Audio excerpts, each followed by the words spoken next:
Hai guys, semalam kita letak wooden ramp ni supaya dia boleh naik dengan cepat dan depan tu tak kena bawah. So nampaknya ramp ni dah, pada saya dah berjaya lah untuk mengangkat.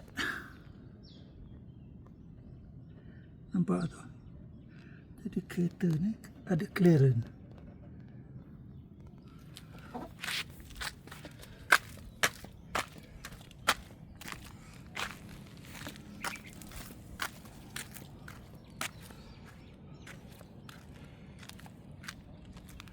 Dia ada clearance guys. Okay. Dia ada clearance tu.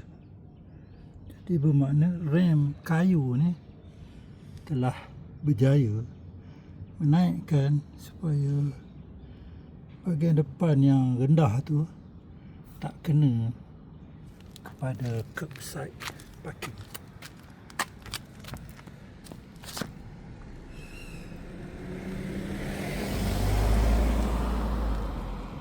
So nampak ada clearance dalam 2 inci.